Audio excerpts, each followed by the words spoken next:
Lève-toi, prends ta natte et rentre chez toi. L'homme se lève et il rentre chez lui. Quand les foules voient cela, elles ont peur. Elles disent « Gloire à Dieu, il a donné un très grand pouvoir aux hommes. » Jésus appelle Matthieu à le suivre. Jésus s'en va. En passant, il voit un homme appelé Matthieu assis au bureau des impôts. Jésus lui dit « Suis-moi ». Matthieu se lève et il suit Jésus. Ensuite, Jésus prend un repas dans la maison de Matthieu. Beaucoup d'employés des impôts et de pêcheurs viennent manger avec Jésus et ses disciples. En voyant cela, les pharisiens disent aux disciples de Jésus « Votre maître mange avec les employés des impôts et avec les pêcheurs. Pourquoi donc ?»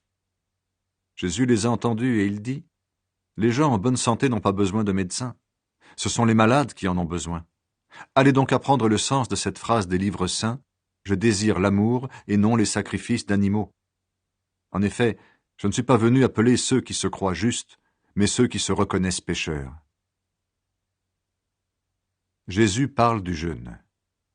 Alors les disciples de Jean-Baptiste s'approchent de Jésus et lui disent « Les pharisiens et nous-mêmes nous jeûnons souvent, mais tes disciples à toi ne jeûnent pas. Pourquoi donc ?» Jésus leur dit « Est-ce que les invités à un mariage peuvent être tristes quand le marié est avec eux? Mais le moment va venir où on leur enlèvera le marié. Alors ils jeûneront. Personne ne met un morceau de tissu neuf sur un vieux vêtement. Sinon, le morceau neuf arrache une partie du vieux vêtement, et le trou dans le vieux vêtement est encore plus grand. Personne ne met du vin nouveau dans de vieilles outres, sinon les outres éclatent, le vin coule par terre et les outres sont abîmées. Mais on met du vin nouveau dans des outres neuves. Ainsi le vin et les outres se conservent bien. Jésus guérit une femme et rend la vie à une petite fille. Pendant que Jésus leur dit cela, un notable arrive. Il se met à genoux devant Jésus et lui dit « Ma fille vient de mourir, mais va poser ta main sur sa tête, et elle vivra. » Jésus se lève et suit le notable.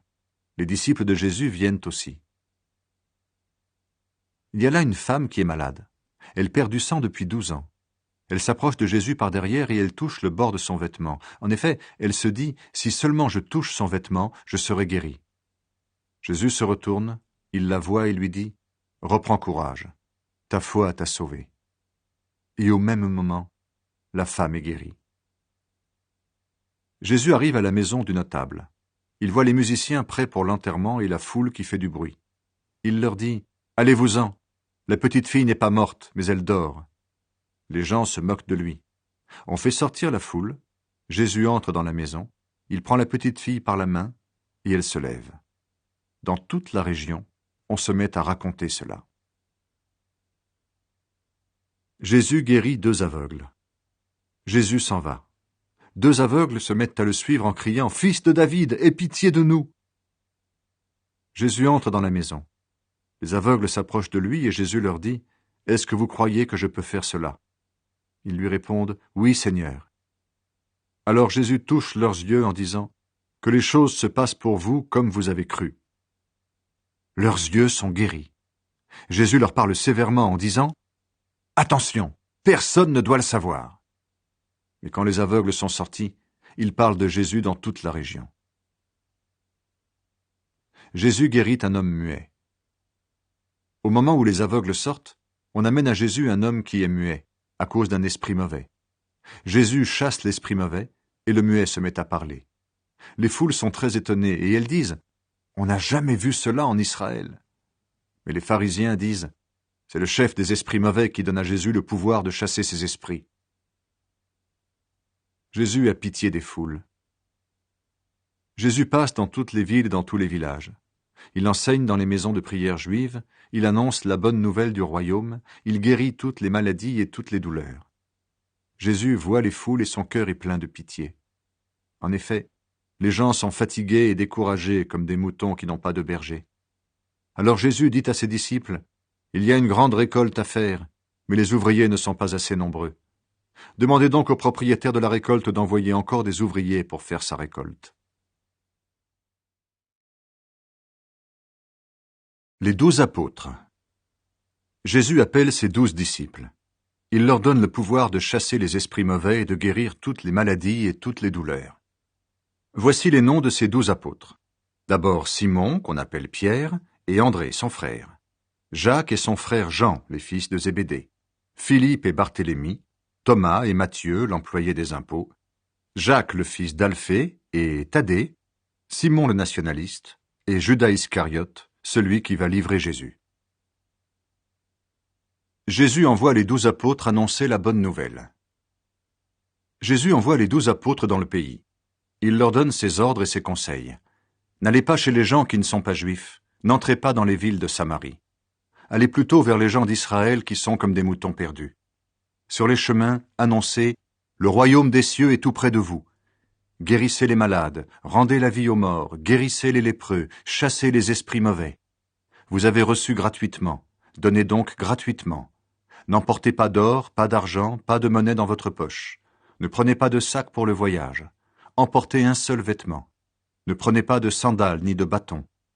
En effet, l'ouvrier doit recevoir sa nourriture. Quand vous entrez dans une ville ou un village, cherchez quelqu'un qui est prêt à vous accueillir. Restez chez cette personne jusqu'au moment où vous quitterez l'endroit. Quand vous entrez dans une maison, dites que Dieu vous donne la paix. Si les habitants de la maison sont prêts à recevoir la paix, que votre salutation leur donne la paix. Mais s'ils ne sont pas prêts à vous recevoir, reprenez votre salutation de paix. Quand on ne vous accueille pas et qu'on n'écoute pas vos paroles dans une maison ou dans une ville, partez de là et secouez la poussière de vos pieds. Je vous le dis, c'est la vérité. Le jour où Dieu jugera les gens, il sera moins sévère avec les habitants de Sodome et de Gomorrhe qu'avec les habitants de cette ville. Ce qui va arriver aux disciples de Jésus. Écoutez, je vous envoie comme des moutons au milieu des loups. Soyez donc prudents comme les serpents et innocents comme les colombes. Faites attention, des gens vous livreront aux tribunaux. Ils vous frapperont à coups de fouet dans leur maison de prière. On vous conduira devant des gouverneurs et des rois à cause de moi. Alors vous serez mes témoins devant eux et devant ceux qui ne sont pas juifs. Quand on vous emmènera, ne soyez pas inquiets en vous demandant « Comment allons-nous parler ? Qu'est-ce que nous allons dire ?» Oui, à ce moment-là, Dieu vous donnera les paroles qu'il faut dire. En effet, ce n'est pas vous qui parlerez, mais c'est l'Esprit de votre Père qui parlera par vous.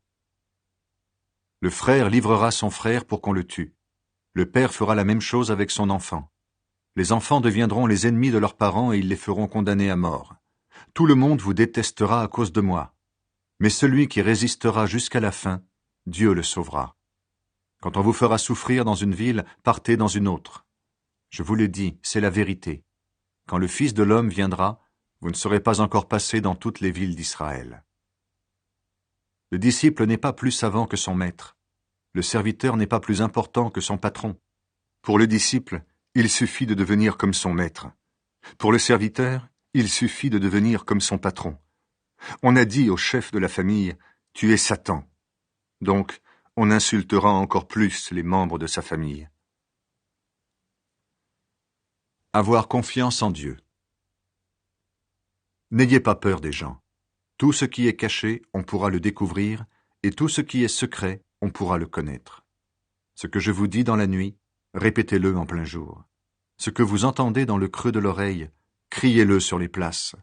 N'ayez pas peur des gens qui tuent le corps, ils ne peuvent pas tuer la vie qui est en vous. Celui que vous devez respecter avec confiance, c'est Dieu. Lui, il a le pouvoir de vous faire mourir tout entier dans le lieu de souffrance. Est-ce qu'on ne vend pas 2 petits oiseaux pour presque rien? Pourtant, quand l'un d'eux tombe par terre, c'est votre Père qui permet cela.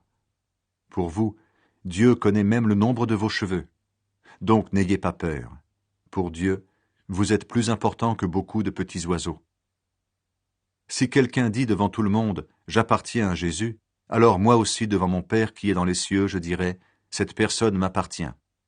Mais si quelqu'un dit devant tout le monde « Je n'appartiens pas à Jésus », alors moi aussi, devant mon Père qui est dans les cieux, je dirai « Cette personne ne m'appartient pas ». Jésus n'est pas venu apporter la paix, mais le combat. Ne pensez pas que je suis venu apporter la paix sur la terre. Je ne suis pas venu apporter la paix, mais le combat.